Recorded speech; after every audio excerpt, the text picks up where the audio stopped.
आप पढ़ेंगे संविधान की प्रस्तावना, प्रिएम्बल ऑफ द कॉन्स्टिट्यूशन। संविधान की प्रस्तावना क्या है? संविधान की प्रस्तावना प्रस्तावना क्या है? प्रस्तावना भारतीय संविधान की भूमिका की भांति है, जिसमें संविधान के आदर्शों, उद्देश्यों, सरकार के स्वरूप, संविधान के स्रोत से संबंधित प्रावधान और संविधान के लागू होने की तिथि आदि का संक्षेप में उल्लेख है। प्रसिद्ध न्यायविद व संविधान विशेषज्ञ N.A. पालकीवाला ने प्रस्तावना को संविधान का परिचय पत्र कहा है। संविधान का परिचय पत्र किसने कहा था? तो N.A. पालकीवाला। भारतीय संविधान की प्रस्तावना का आविर्भाव पंडित जवाहरलाल नेहरू द्वारा दिसंबर 1946 को संविधान सभा में रखे गए उद्देश्य प्रस्ताव से हुआ है। यही कारण है कि भारतीय संविधान की प्रस्तावना को उद्देशिका कहकर भी संबोधित किया जाता है। प्रस्तावना अमेरिकी संविधान प्रथम लिखित संविधान से ली गई है, लेकिन प्रस्तावना की भाषा ऑस्ट्रेलिया के संविधान से लिया गया है। प्रस्तावना जो है अमेरिका के संविधान से लिया गया है, लेकिन प्रस्तावना की भाषा ऑस्ट्रेलिया के संविधान से लिया गया है। 42वें संविधान संशोधन 1976 के द्वारा प्रस्तावना में समाजवादी, पंथ निरपेक्ष और अखंडता शब्द जोड़े गए। समाजवादी, पंथ निरपेक्ष और अखंडता शब्द जोड़े गए। अब प्रस्तावना क्या है? हम भारत के लोग भारत को एक संपूर्ण प्रभुत्व संपन्न, समाजवादी, पंथ निरपेक्ष, लोकतंत्रात्मक गणराज्य बनाने के लिए तथा उसके समस्त नागरिकों को सामाजिक, आर्थिक और राजनीतिक न्याय, विचार, अभिव्यक्ति, विश्वास, धर्म, उपासना की स्वतंत्रता, प्रतिष्ठा और अवसर की समता प्राप्त करने के लिए तथा उन सब में व्यक्ति की गरिमा और राष्ट्र की एकता और अखंडता सुनिश्चित करने वाली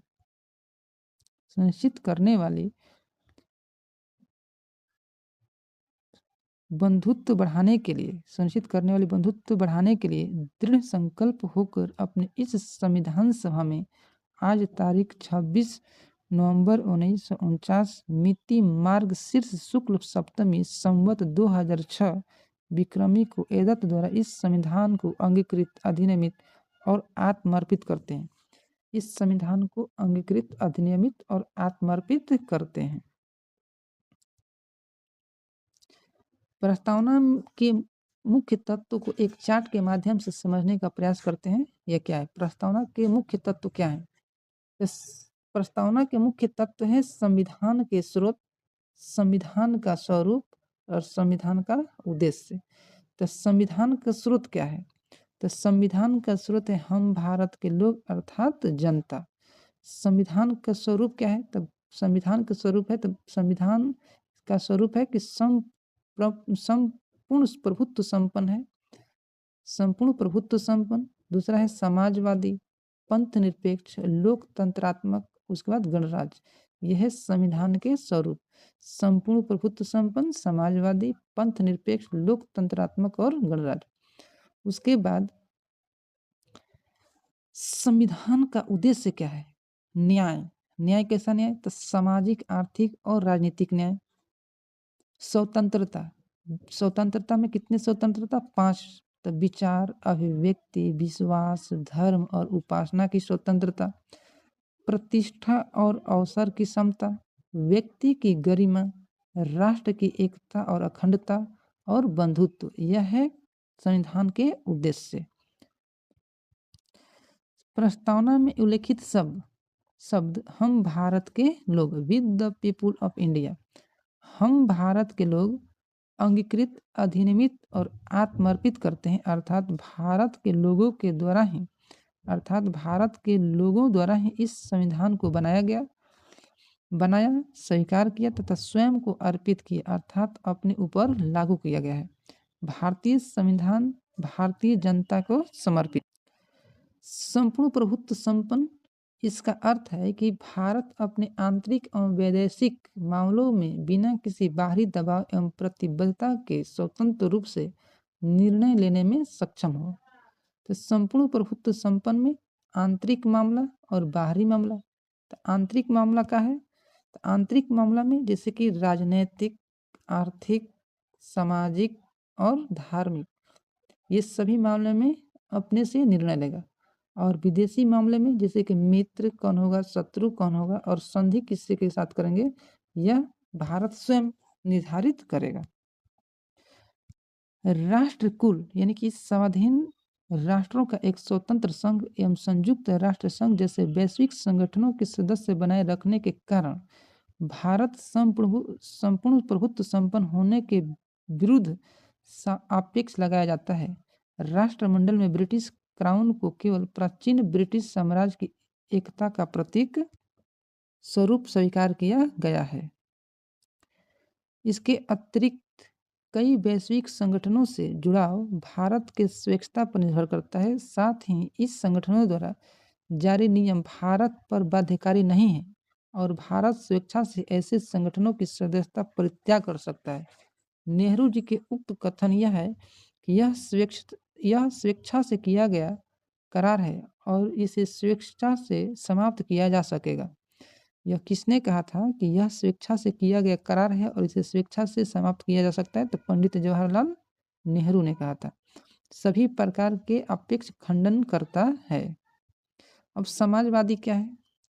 समाजवाद एक विचारधारा है जिसमें समानता के लगभग प्रत्येक आयाम परिलक्षित होते हैं, चाहे वह संपत्ति संसाधन की समानता से संबंधित हो या फिर समाज में प्राप्त प्रतिष्ठा और अवसर की समानता से हो। भारतीय समाजवाद लोकतांत्रिक समाजवाद के निकट है। भारतीय समाजवाद कैसा है? तो लोकतांत्रिक समाजवाद है। लोकतांत्रिक समाजवाद नेहरू जी के विचारधारा से संबंधित है।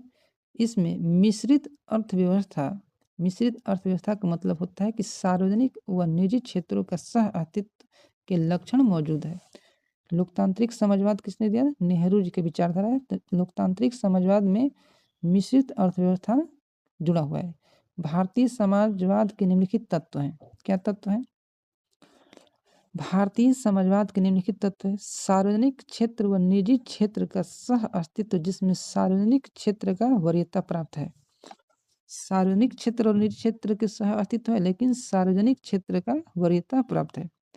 आय और जीवन स्तर की असमानता यानी कि गरीबी और बीमारी को कम करना, ये भारतीय समाजवाद के तत्व हैं। संपत्ति के केंद्रीकरण की प्रवृत्ति को रोकना, मजदूरों एवं वंचित वर्गों का कल्याण करना, यह भी समाजवाद के तत्व हैं। नोट में दिया है कि योजना आयोग यानी कि पूर्ववर्ती एक एवं वर्तमान में नीति आयोग लोकतांत्रिक समाजवाद के उद्देश्य के प्राप्ति का ही दर्शाता है।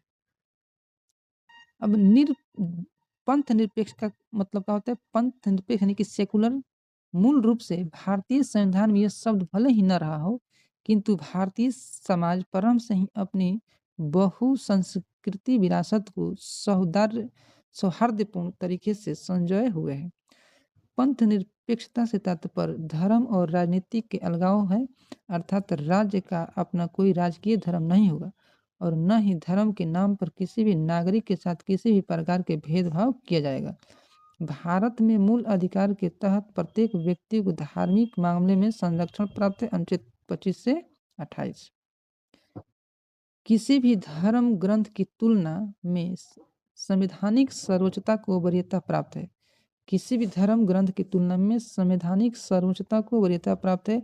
यही कारण है कि बहुधर्मावलंबी भारतीय समाज में प्रत्येक धर्म के प्रति समान आदर एवं सौहार्दपूर्ण व्यवहार परिलक्षित होता है।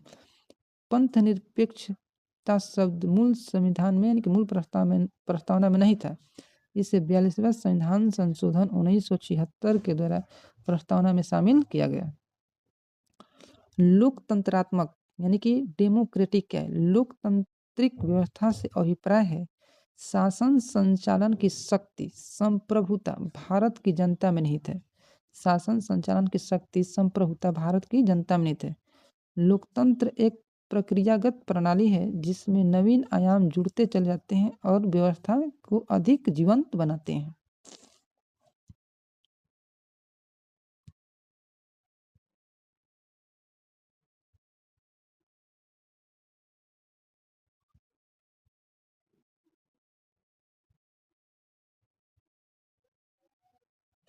लोकतंत्र के मुख्यतः दो प्रकार हैं, प्रत्यक्ष लोकतंत्र और अप्रत्यक्ष लोकतंत्र। प्रत्यक्ष लोकतंत्र में जनता शासन में सीधे भागीदारी निभाती है, जैसे स्विट्जरलैंड प्रत्यक्ष लोकतंत्र का उदाहरण है। प्रत्यक्ष लोकतंत्र में जनता के पास कुछ ऐसे प्रमुख औजार या शस्त्र हैं जिनका प्रयोग कर लोकतंत्र और निखरता है, जैसे परिप्रेक्षा यानी कि पहल, प्रत्यावरण या प्रत्याशी को वापस बुलाना, यानी कि इनविटेशन, इंटिवेटिव यानी परिप्रेक्षा, प्रत्यावर्तन यानी कि प्रत्याशी वापस बुलाना, राइट टू रिकॉल जनमत संग्रह। यानी कि प्रत्यक्ष लोकतंत्र के कौन कौन से तत्व हैं? तो प्रत्यक्ष लोकतंत्र में जनता के कुछ ऐसे प्रमुख औजार या शस्त्र होते हैं। तो ये शस्त्र कौन है? परिप्रेक्षा, पहला है परिप्रेक्षा, दूसरा है पहल, तीसरा है प्रत्यावर्तन या प्रत्याशी को वापस बुलाना, और चौथा है जनमत संग्रह। ये प्रत्यक्ष लोकतंत्र का उदाहरण है स्विट्जरलैंड में। भारतीय संविधान द्वारा संसदीय लोकतंत्र को अपनाया गया है, जिसमें कार्यकारिणी अर्थात मंत्री परिषद अपने समस्त कार्यों के लिए विधायिका के प्रति उत्तरदायी एवं जवाबदेही होती है। समस्त जो मंत्री परिषद होगी वह विधायिका के प्रति उत्तरदायी एवं जवाबदेही होगी। संविधान की प्रस्तावना में लिखित लोकतांत्रिक शब्द में न केवल राजनीतिक लोकतंत्र शामिल है, बल्कि सामाजिक व आर्थिक लोकतंत्र को भी शामिल किया गया है। डॉक्टर अंबेडकर ने संविधान सभा में दिए गए भाषण में कहा था कि राजनीतिक लोकतंत्र तब तक अस्थायी नहीं बन सकता जब तक कि उसके मूल में सामाजिक लोकतंत्र न हो। यह किसने कहा था कि राजनीतिक लोकतंत्र तब तक अस्थायी नहीं बन सकता जब तक कि उसके मूल में सामाजिक लोकतंत्र न हो? तो डॉक्टर भीमराव अंबेडकर। अब गणराज्य क्या होता है? रिपब्लिकन। एक गणतंत्र अथवा गणराज्य में राज्य का प्रमुख परोक्ष रूप से लोगों द्वारा निर्वाचित व्यक्ति होता है। भारत के राष्ट्रपति लोगों द्वारा परोक्ष यानी कि अप्रत्यक्ष रूप से चुना जाता है तथा मंत्री परिषद की सहायता से देश के शासन को संचालित करता है। दूसरे शब्दों में गणराज्य में राजनीतिक संप्रभुता राज्य की बजाय देश की जनता में निहित होती है। दूसरे शब्दों में गणराज्य में राजनीतिक संप्रभुता राज्य की बजाय देश की जनता में निहित। न्याय के बारे में पढ़ेंगे। न्याय के अंतर्गत सामाजिक, आर्थिक और राजनीतिक न्याय शामिल है। ये तत्व रूसी क्रांति से प्रेरित है। जो भारतीय संविधान की प्रस्तावना में न्याय का जिक्र है, सामाजिक, आर्थिक और राजनीतिक न्याय, यह रूस के संविधान से या रूसी क्रांति से प्रेरित है। प्रत्येक पक्ष में न्याय का तात्पर्य सभी के साथ समान व्यवहार से है। किसी वर्ग के विशेषाधिकारों का उल्लंघन न हो ताकि शांतिपूर्ण व समृद्ध राष्ट्र की रचना हो सके। उसके बाद है स्वतंत्रता। स्वतंत्रता क्या है? स्वतंत्रता का अर्थ है व्यक्ति की गतिविधियों पर किसी प्रकार के प्रतिबंध का निषेध तथा उसे संपूर्ण विकास के अवसर उपलब्ध कराना। भारतीय संविधान के उद्देशिका विचार, अभिव्यक्ति, विश्वास, धर्म और उपासना की स्वतंत्रता की उद्घोषणा करती है। मूल अधिकारों के माध्यम से इन्हें सुनिश्चित किया गया है तथा इन अधिकारों को न्यायालय द्वारा परिवर्तनीय बनाया गया है। तो भारतीय संविधान की प्रस्तावना में 5 प्रकार के स्वतंत्रता है। नेक्स्ट है समानता। संविधान की प्रस्तावना में प्रतिष्ठा और अवसर की समता का उल्लेख किया गया है, जिसका तात्पर्य समाज में किसी भी वर्ग के लिए बिना किसी भेदभाव के प्रत्येक व्यक्ति को समान अवसर उपलब्ध कराने से है। भारतीय संविधान की प्रस्तावना में समानता के 3 आयाम शामिल हैं: सामाजिक समानताएं, राजनीतिक समानताएं और आर्थिक समानताएं। भारतीय संविधान की प्रस्तावना में प्रतिष्ठा व अवसर की समानता की बात कही गई है, जिसके अनुसार देश के प्रत्येक नागरिक विधिक रूप से लिंग, वंश, जाति, धर्म आदि के भेदभाव से दूर संविधान के समक्ष समान है। उनके लोक नियोजन में भी इस आधार पर भेदभाव नहीं किया जा सकता। और न ही सार्वजनिक स्थानों पर। इसका जिक्र है अनुच्छेद 14, 15, 16, 17, 18। नेक्स्ट है बंधुत्व। बंधुत्व का अर्थ है सभी नागरिकों के बीच एक होने के भाव को जागृत करना और सर्वमान्य भाईचारे का विकास करना। भारतीय संविधान एकल नागरिकता तथा मौलिक कर्तव्य जो अनुच्छेद 51 के क में है के माध्यम से बंधुत्व की भावना को प्रोत्साहित करता है। व्यक्ति की गरिमा। के एम मुंशी के अनुसार व्यक्ति के गौरव का अर्थ है कि संविधान न केवल वास्तविक रूप से भलाई तथा लोकतांत्रिक तंत्र की मौजूदगी सुरक्षित करता है, बल्कि यह भी मानता है कि हर व्यक्ति का व्यक्तित्व पवित्र है। के एम मुंशी कहते हैं, यानी कि व्यक्ति की गरिमा के अनुसार व्यक्ति के गौरव का अर्थ है कि संविधान न केवल वास्तविक रूप से भलाई तथा लोकतांत्रिक तंत्र की मौजूदगी सुरक्षित करता है, बल्कि यह भी मानता है कि हर व्यक्ति पवित्र है। प्रस्तावना में उल्लेखित शब्द के निहितार्थ को सुनिश्चित करने हेतु मौलिक अधिकार में अनुच्छेद 21 को व्यापकता प्रदान की गई है। नेक्स्ट पॉइंट में राष्ट्र की एकता और अखंडता। बहुलवादी सांस्कृतिक विरासत के साथ भारत की एकता और अखंडता को बनाए रखना एक बड़ी चुनौती थी।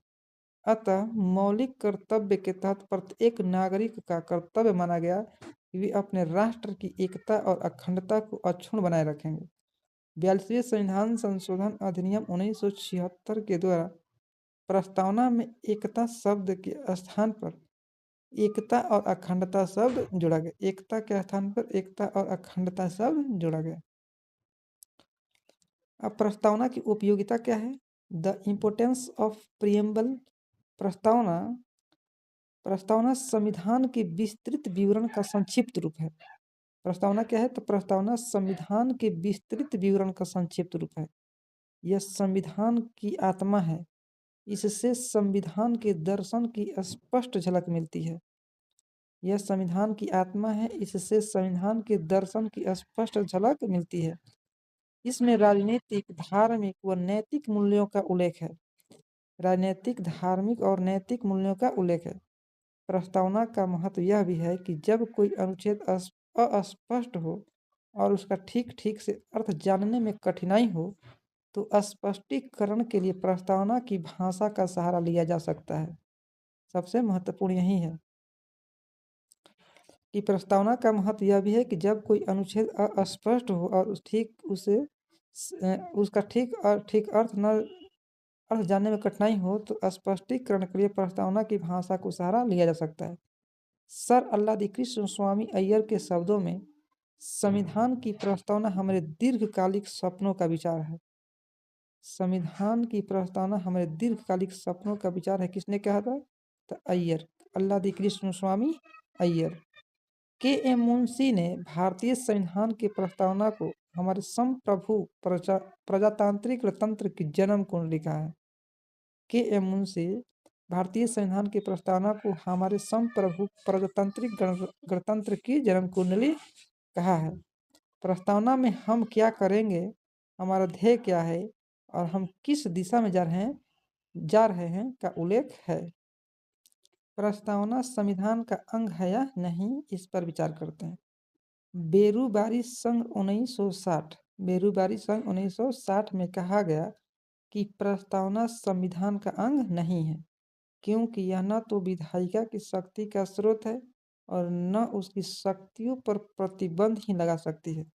यह गैर न्यायिक है, अर्थात इसे न्यायालय में चुनौती नहीं दी जा सकती। तो बेरूबारी संघ में माना था कि प्रस्तावना संविधान का अंग नहीं है। दूसरा पॉइंट में देखेंगे, इसके बाद सज्जन सिंह बनाम राजस्थान राज्य के मामले 1964 में न्यायमूर्ति मधोलकर द्वारा प्रस्तावना के संविधान के अंग न होने के विषय में उच्चतम न्यायालय के पूर्व के निर्णय पर विचार किए जाने की जरूरत पर ध्यान आकर्षित किया।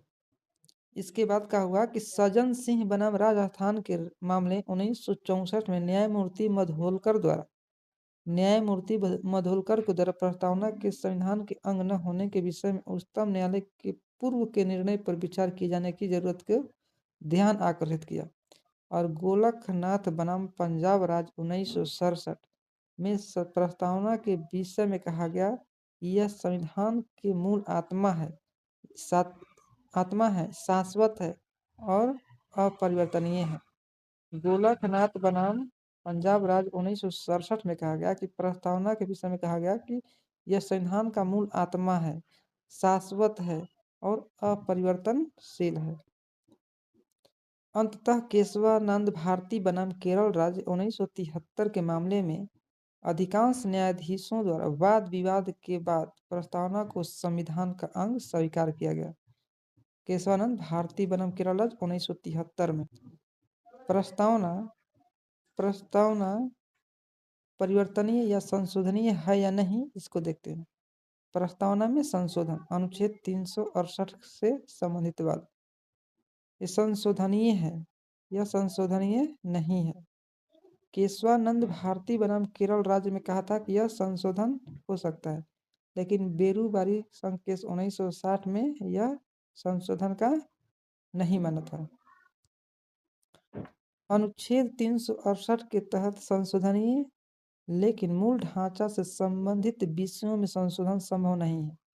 यानी कि केशवानंद भारती बनाम केरल राज्य ने कहा कि अनुच्छेद 368 के तहत संशोधनीय है, लेकिन मूल ढांचा से संबंधित विषय में संशोधन संभव नहीं है। यह बेरूबार कहा कि संशोधन नहीं है, 368 संशोधन नहीं है, क्योंकि संविधान का भाग नहीं है। उच्चतम न्यायालय ने बहुमत से यह अभी निर्धारित किया कि उद्देशिका यानी कि प्रस्तावना संविधान का भाग है, अतः इसमें संशोधन किया जा सकता है। किंतु न्यायालय ने यह भी स्पष्ट किया कि उद्देशिका के उस भाग में संशोधन नहीं किया जा सकता जो आधारभूत ढांचे से संबंधित है। 42वां संविधान संशोधन अधिनियम 1976 द्वारा प्रस्तावना में संशोधन किया गया और उसमें समाजवादी, पंथ निरपेक्ष और अखंडता शब्द जोड़ा गया। समाजवादी, पंथ निरपेक्ष और अखंडता शब्द जोड़ा गया। हमारी प्रस्तावना में स्वतंत्रता, समानता और बंधुत्व के आदर्शों को फ्रांसीसी क्रांति 1789 से 99 के बीच में लिया गया है। स्वतंत्रता, समानता और बंधुत्व कहाँ दिया गया है? तो फ्रांसीसी क्रांति है। सामाजिक, आर्थिक, राजनीतिक न्याय के तत्व को 1917 के रूसी क्रांति से लिया गया है। सामाजिक, आर्थिक, राजनीतिक न्याय रूसी क्रांति से लिया गया 1917 में। राज्य का धर्म के प्रति व्यवहार के आधार पर 3 प्रकार के राज्य की संकल्पना आती है। राज्य का धर्म के प्रति व्यवहार के आधार पर 3 प्रकार के राज्य की संकल्पना आती है। पहला, नास्तिक राज्य। राज्य जो सभी धर्मों का विरोध करता है उसे नास्तिक राज्य कहते हैं। सैद्धांतिक राज्य, ऐसा राज्य जिसका अपना कोई विशेष धर्म हो उसे सैद्धांतिक राज्य कहते हैं। ऐसा राज्य जिसका अपना कोई विशेष धर्म हो उसे सैद्धांतिक राज्य कहते हैं, जैसे श्रीलंका एक सैद्धांतिक राज्य है। तीसरा है धर्मनिरपेक्ष राज्य, ऐसा राज्य जो धर्म के मामले में तटस्थ रहता हो, अर्थात जिसका कोई विशेष धर्म न हो, जैसे भारत, यह धर्मनिरपेक्ष राज्य